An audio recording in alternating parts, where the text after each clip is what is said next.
할렐루야. 오늘 우리가 8절까지 말씀을 읽었지만 오늘 설교는 20절까지 말씀을 가지고 함께 나누려고 합니다. 창세기 6장 1절부터 20절까지의 이야기는 노아의 홍수에 대한 이야기죠. 그것은 인류를 위한 하나님의 구원 계획에서 아주 중요한 순간입니다. 오늘 본문은 심판과 은혜, 죄와 구원, 파괴와 회복이 가득한 그런 이야기로 구성되어 있습니다. 언뜻 보면 홍수는 하나님의 진노를 보여주는 비극적인 이야기처럼 들릴 수 있습니다. 하지만 구속사적 관점에서 살펴보면 그것은 단순히 심판에 관한 이야기가 아닙니다. 창조에 대한 하나님의 계획을 이루시려는 우리 하나님의 신실하심, 그 신실하심을 이야기하는 내용입니다. 하나님은 포악이 가득한 이 세상 속에서도 새로운 은혜의 시대를 열고 계시다는 것이죠. 노아 시대는 정말 심각하게 타락한 시대였습니다. 그러나 그러한 타락한 시대 속에서도 노아는 의의 등불처럼 우뚝 솟아 있었습니다. 그는 하나님께 은혜를 입었을 뿐만 아니라 구원의 이야기에서 새로운 시대를 열도록 선택받은 사람입니다. 하나님은 심판의 그 거친 물결 속에서도 노아를 통해 창조 세계를 회복시키시고 인류의 씨앗을 보존시키겠다는 약속을 성취하십니다. 대홍수는 하나님의 계획의 끝이 아니라 예수 그리스도 안에서 하나님의 언약이 궁극적으로 성취될 수 있도록 그 무대를 마련하는 전환점이었습니다. 하나님은 멸망의 심판 앞에서도 은혜의 언약으로 새 시대를 여신 것이죠. 오늘 우리가 구속사적 관점에서 이 본문을 살펴보고 세상의 타락과 노아의 의 그리고 하나님의 은혜의 언약, 이 세 가지 핵심에 맞추어 함께 말씀을 나누려고 합니다. 이 이야기가 세상을 구원하고 회복시키려는 하나님의 계획으로서 예수 그리스도 안에서 어떻게 성취되었는지 살펴보겠습니다. 첫 번째, 세상의 타락입니다. 아담과 하와 이후에 가인과 셋으로 이어지는 그 인류는 하나님의 명령대로 점점 생육하고 번성하기 시작했습니다. 세상은 하나님의 뜻을 어기고 죄악의 길을 선택한 가인의 후손들과 하나님의 형상을 따라 살아가는 셋의 후손들로 나뉘어서 번성되었습니다. 그런데 성경은 그 세상이 사람의 죄악으로 가득한 세상이 되었다라고 말하고 있습니다. 왜 그렇게 되었을까요? 성경은 사람이 땅에서 번성하여 딸을 낳게 되자 하나님의 아들들이 사람의 딸들의 그 아름다운 것을 보고 자기가 원하는 대로 결혼하였기 때문이다 이렇게 말합니다.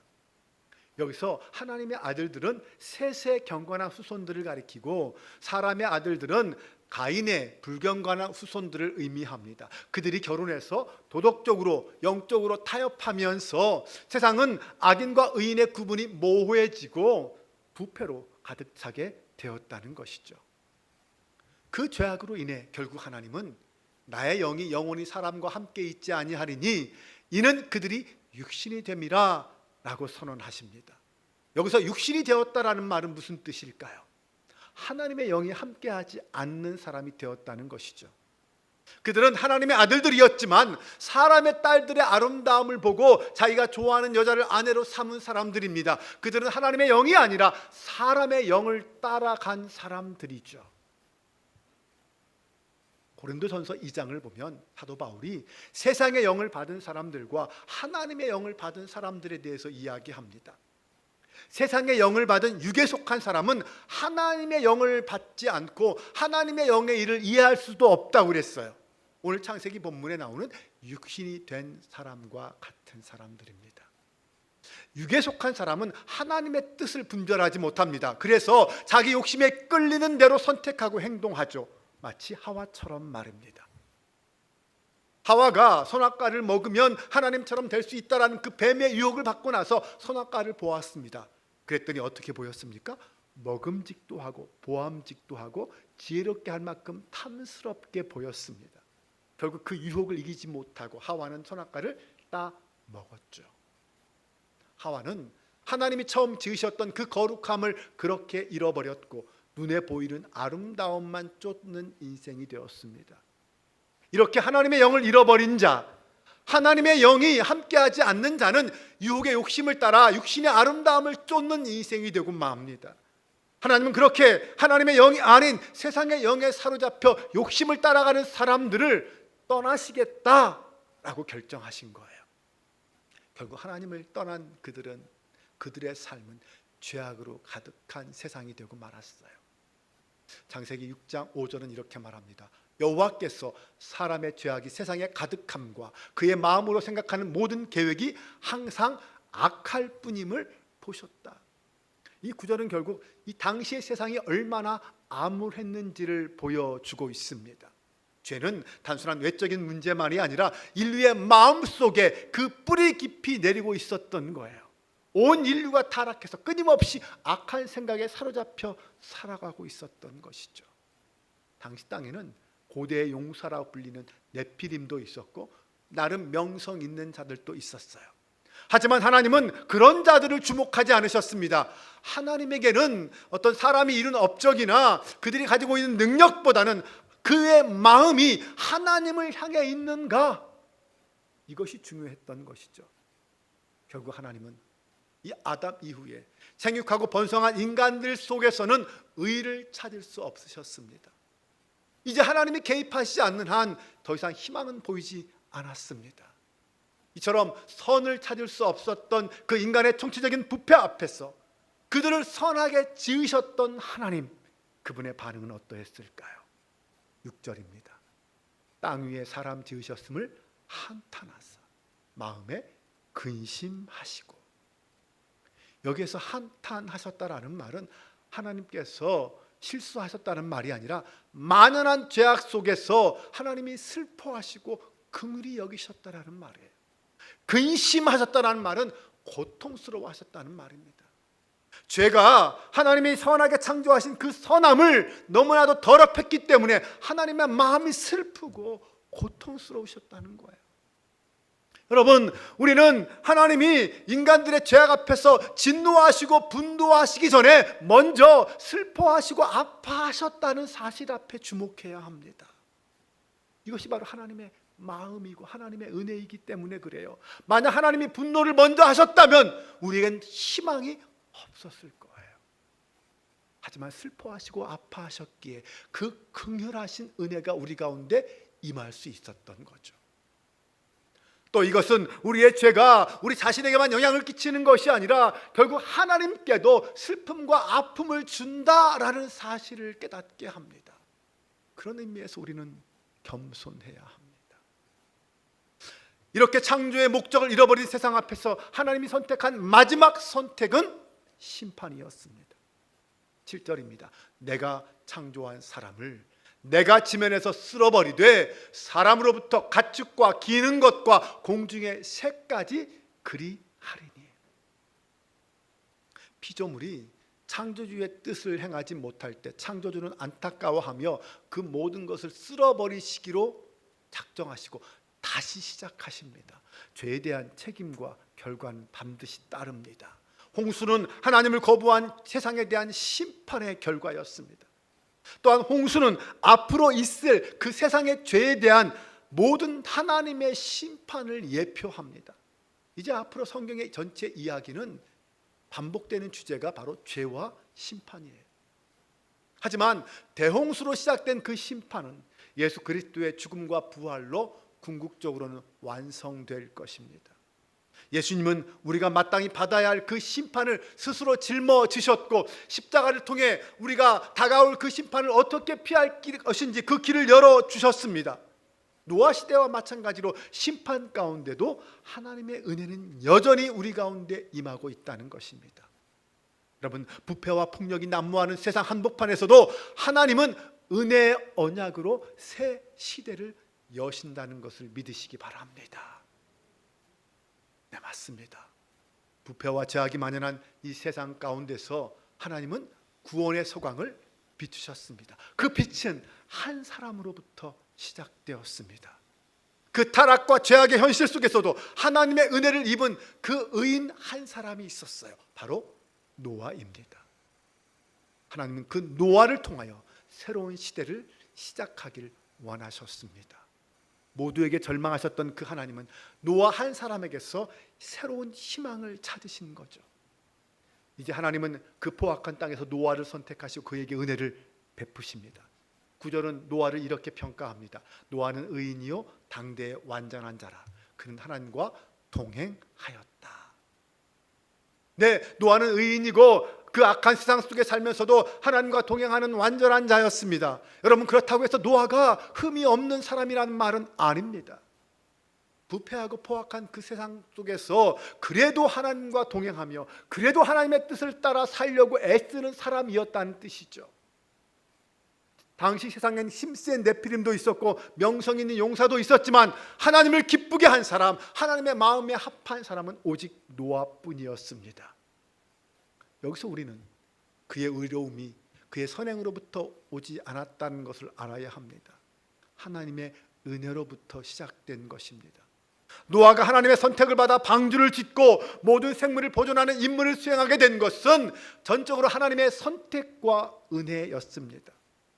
노아가 특별히 다른 사람보다 뛰어났기 때문이 아니라 하나님의 자비하심으로 노아를 통해 새로운 시작을 결정하셨기 때문이에요. 여러분, 하나님의 은혜는 인간의 공로에 달려 있는 것이 아니죠. 하나님의 의지와 선택에 달려 있습니다. 그렇게 노아는 하나님 앞에서 의인이요 구원자이신 그리스도의 예표가 되었습니다. 노아가 이 타락한 세상 속에서 의로운 사람이었던 것처럼 예수님은 타락한 인류 가운데서 유일한 의로우신 분이셨습니다. 오늘 우리도 부패가 가득한 이 세상 속에서 예수 그리스도 안에서 새 시대를 열어야 할 부름받은 한 사람임을 믿으시기 바랍니다. 이제 하나님은 노아에게 자신의 계획을 말씀하십니다. 왜 이 땅을 멸하려고 하는지, 그리고 노아가 앞으로 무엇을 해야 할지를 설명해 주시죠. 13절입니다. 하나님이 노아에게 이르시되 모든 혈육이 있는 자의 포악함이 땅에 가득함으로 그 끝날이 내 앞에 이르렀으니 내가 그들을 땅과 함께 멸하리라. 16절에서 17절입니다. 내가 홍수를 땅에 일으켜 무릇 생명의 기운이 있는 모든 육체를 천하에서 멸절하리니 땅에 있는 것들이 다 죽으리라. 그러나 너와는 내가 내 언약을 세우리니. 하나님은 땅에 있는 모든 것을 다 멸하시겠다고 하십니다. 그러면서 노아에게는 언약을 세우겠다라고 말합니다. 이 언약은 하나님이 노아에게 베푸시는 은혜죠. 심판과 함께 은혜도 함께 임하고 있다는 것을 알아야 합니다.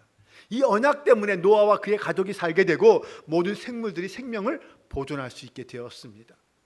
하나님은 노아에게 방주를 만들게 하시고 노아의 가족과 모든 생물들을 암수 한 쌍씩 이끌어 그 생명을 보존하게 하신 것이죠. 방주는 임박한 멸망 속에서 구원을 이루신 하나님의 약속이자 홍수 이후에 새로운 시작을 위한 보존의 도구였습니다. 홍수 심판 속에서 방주가 그 안에 있는 자들을 위한 구원의 수단이었다면 예수 그리스도는 그리스도 안에 있는 자를 위한 구원의 수단입니다. 이 언약은 심판 가운데서도 베풀어 주시는 하나님의 은혜를 나타내며 방주 안으로 들어가는 모든 사람들에게 피난처와 구원을 제공해 줍니다. 여기서 중요한 것은 하나님이 노아와 맺은 언약이에요. 이 언약은 온 세상을 멸절시키는 그 무서운 심판 속에서도 반드시 내가 너를 구별하여 살리겠다라는 구원의 약속입니다. 이 언약은 노아로부터 시작된 인류를 향한 하나님의 구원 계획 속에서 아브라함의 언약으로 이어지고 다윗의 언약으로 이어집니다. 그리고 마침내 예수 그리스도의 탄생과 십자가를 통하여 완전히 성취되죠. 오늘 여러분의 삶의 자리에서 이 십자가 언약은 어떤 모습으로 다가오고 있습니까? 여전히 나는 구원의 주님을 만나지 못하고 절망적인 삶의 자리에 머물러 있습니까? 아니면 십자가가 나의 구원의 소망으로 다가와서 나를 살리는 언약으로 믿어지십니까? 홍수는 끝이 아니라 노아 한 사람뿐 아니라 인류 전체를 위한 새로운 출발이었습니다. 또한 다시 하나님의 뜻과 목적을 따라 살아갈 수 있는 새로운 기회로 부여된 것이었어요. 마찬가지로 그리스도의 십자가는 죄에 대한 심판인 동시에 그분을 믿는 모든 사람들에게 구원의 수단이 됩니다. 그리스도를 통해 우리는 하나님의 은혜가 우리 삶의 중심이 되는 새로운 시대, 새로운 창조로 들어갈 수 있습니다. 그 하나님의 심판 앞에서 이 세상이 끝나 보일 때 하나님이 한 사람의 의인을 통하여 새 창조를 시작하신다는 사실을 믿으시기 바랍니다. 사랑하는 여러분, 노아는 포악함이 가득한 그 세상에서 하나님과 동행하며 하나님 앞에 의인으로 살았어요. 그리고 하나님이 그 삶을 인정해 주셨고 노아를 옛 역사와 새 역사의 전환점으로 삼으셨습니다. 오늘 우리가 사는 이 세상은 어떻습니까? 부패와 포악함은 당시 노아 시대와 다르지 않습니다. 세상은 창조 이후에 가장 생육하고 가장 번성하고 있어요. 82억이 넘는 인구가 이 지구라는 행성 위에 살고 있습니다. 하지만 국가 간, 민족 간, 종교 간의 전쟁은 끊이지 않고 있죠. 심각한 부의 양극화로 인한 분열과 갈등은 점점 심해지고 있습니다. 인간들이 저지르는 죄악의 모습은 점점 포악해지고 간교해지고 있어요. 우리의 상식과 윤리와 도덕을 뛰어넘는 죄악들이 나날이 생성되고 있습니다. 정말 하나님이 보시기에 아름다웠던 이 창조 세계는 인간의 죄로 인해 오염되고 타락하고 파괴되었습니다. 정말 이 세상은 그 멸망의 끝을 향해 달려가고 있습니다. 이렇게 볼 때 이 세상은 가망이 없어 보여요. 하나님의 심판은 피할 수 없는 것 같습니다. 지구의 종말은 얼마 남지 않았습니다. 하지만 그럼에도 불구하고 우리는 하나님에게서 희망을 찾아야 합니다. 아니, 찾을 수 있습니다. 그 이유는 오늘 본문에서 가망 없어 보이는 그 타락한 세상에 하나님이 노아와 언약을 맺음으로 새로운 창조를 약속해 주셨기 때문입니다. 오늘 우리가 사는 이 세상도 절망과 고통으로 둘러싸여 있지만 희망을 포기할 수 없는 것은 그 창조주 하나님이 살아 계시기 때문입니다. 노아를 통하여 새 역사를 창조하신 그 하나님이 오늘 이 땅의 거룩함을 지키는 그 남은 자들, 구원받은 우리 그리스도인들을 통하여 새 하늘과 새 땅의 역사를 이루실 것을 믿기 때문입니다. 사랑하는 여러분, 오늘 우리는 노아 시대 사람들과 비교하여 어떤 사람들일까요? 여러분, 우리는 예수 그리스도의 복음 안에 있는 사람들입니다. 우리는 죄악 색신 그 죽음, 그 사망 앞에서 십자가 은혜의 언약으로 구원받은 하나님의 사람들입니다. 예수 그리스도는 노아가 완전히 이루지 못했던 그 구원의 완성을 십자가를 통하여 이루셨습니다. 그리고 그 예수 그리스도를 통하여, 그 부활을 통하여 새로운 구원의 시대가, 새로운 하나님 나라의 시대가 시작되었습니다. 이제 우리는 이미 예수 그리스도 안에서 노아처럼 하나님의 의를 입은 사람들입니다. 그러므로 이제 우리는 새로운 피조물이 되었죠. 이 타락한 세상 가운데 빛과 소금으로 부름받았습니다. 노아처럼 평화와 질서가 깨진 이 세상에서 하나님의 마음에 합한 사람으로, 그 의인으로 부름받았습니다. 모든 사람들에게 하나님의 구원의 메시지를 전하는 복음의 증인으로 부름받았습니다. 그럼 이 십자가의 구원의 은혜를 입은 의인으로서 우리는 이 땅에서 어떻게 살아야 할까요? 이 악한 세상 속에서 우리는 먼저 믿음의 눈으로 세상을 바라보아야 합니다. 절망 속에서 희망을 볼 수 있어야 합니다. 날마다 말씀을 묵상하며 겸손히 순종하며 내 삶의 자리에서 사랑을 실천해야 합니다. 특별히 오늘 속회를 통하여 함께 말씀을 나누실 때 내가 구원받은 하나님의 자녀임을 다시 한번 고백해 보십시오. 그 은혜 안에서 우리가 어떻게 살아야 할지 함께 나누어 보십시오. 어떻게 하면 우리 가정이 그 은혜를 회복할 수 있을지 함께 기도하시기 바랍니다. 사랑하는 여러분, 오늘 우리는 2026년 예수 그리스도를 통해 새로운 역사의 시작의 문을 열었습니다. 여전히 죄의 무게에 짓눌려 신음하는 이 세상이지만 그 속에서 다시 새롭게 시작할 수 있는 기회를 부여받았습니다. 하나님은 오늘도 이 부패와 죄악이 가득한 이 세상 바다의 한가운데서 방주를 짓고 계십니다. 그 방주의 이름은 예수 그리스도예요. 우리는 그 방주를 만들 자가 아니라 이미 그 방주 안에 초대받은 사람들입니다. 그러므로 여러분, 세상을 두려워할 필요도, 세상을 따라갈 필요도 없습니다. 은혜의 언약 안에 있는 우리는 이 시대에 노아로 살도록 부름받았습니다. 심판의 그 거친 물결보다 은혜의 그 신실한 약속이 더 크다는 사실을 믿으십시오. 하나님은 부패와 절망의 바다 한가운데서도 은혜의 언약으로 새 시대를 여십니다. 이 믿음으로 한 주간 하나님과 동행하며 살아가는 저 여러분 되시기를 주님의 이름으로 축원합니다. 우리 그 믿음 가운데 하나님 앞에 믿음으로 예배로 나아가기를 원합니다. 나는 예배자입니다. 우리 함께 찬양하겠습니다. 하나님이 오늘 우리를 예배의 자리로 부르십니다. 하나님만을 바라보는 그 신실한 은혜의 언약 앞에서 예배자로 설 수 있기를 바랍니다.